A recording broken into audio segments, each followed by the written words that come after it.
দেখতে দেখতে কিন্তু বছর প্রায় শেষ। ডিসেম্বর মাস 2025 সাল।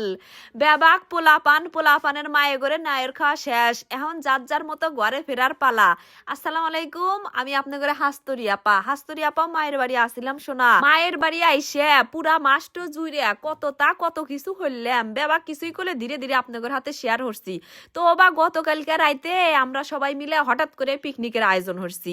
পিকনিকের আয়োজন এমন সময় হয়েছে যে মুহূর্তে গরুর মাংস পাওয়ার কোনো অপশন নেই কে, কিন্তু মুরগি তো হাতের নাগালে, যখন খুশি তখনই পাবেন। গরুর মাংস পাতি গেলে একদিন ধৈর্য ধরা নেবো, বললাম ধৈর্য নাই। পিকনিকের কথা যখন মাথার মধ্যে আইসে তখন যা পামু তাই দিয়ে পিকনিক করবো। মুরগিও যদি না পাই দরকার হলে ডিম দিয়ে পিকনিক করবো। হাতে হাতেই মনে হারেন যে আন্দার আয়োজন শুরু হয়ে গেল গা। ব্যাগ কিছু মিলা হাতে হাতে জোগাল দিয়ে রান্দা বাড়ি হইরা খাইলাম। আইত করে কোনো ভিডিও টিডিও হরি নেই কে। পরে ব্যাগটি মিলা আগুন তপাসি মেলা রাত বড়া। আগুন তাগুন তপায়া যার যার মতো ঘরে যায় গম আসি। বেনা গম ধানি উঠা দেখি যে বেটা বাইক না ওই যে ডালার মধ্যে হইরা মাছ নিয়ে এসে শিং মাছ। কেরে শিং মাছ কনে পালু ছোট ছোট একবারে ছাও শিং মাছ কি আমি ধরছু এলে না বড় হইলে নি।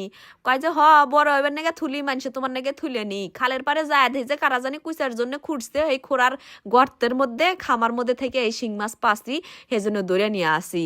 কইলাম যে আল্লাহ এই শিং মাছ গুলা বড় হলি কুতুরি শিং মাছ যে হইলে নি।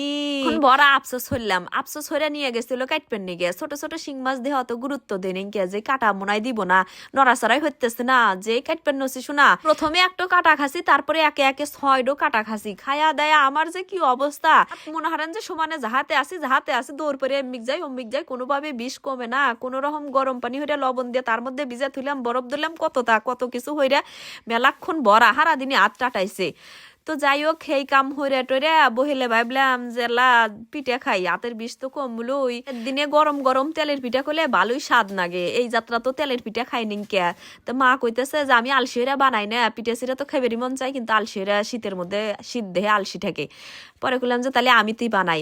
আমি আগের বছর কয়েকবার বানাছিলাম, সুন্দর ছিল যে কয়েকবার বানাছি, কিন্তু গত বছর বানাইবেন নছি, যতবারই বানাইবেন নছি হয় নাই।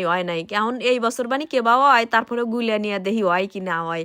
পরে এই বছর এইবার বানাইলাম পয়লা, প্রথমে আল্লাহ হইলাম, তা না হইলো মোটামুটি, তবে খুব ভালো হয় নাই। তেলের পিঠা পোয়া পিঠা, এই পিঠাটা আসলেই কিন্তু সবাই সব সময় বানাবার পারে না। একজন অনেক ভালো তেলের পিঠা বানায়, কিন্তু তারও হঠাৎ করে কি এমন একটা বেজো খাটে যে পিঠা ওঠে না। মানুষ বল নজর দিলে পারেও তেলের পিঠা ওঠে না। জানি না এগুলো লগা কুসংস্কার এখনো, তাও মানুষ কয়, আমিও কইলাম।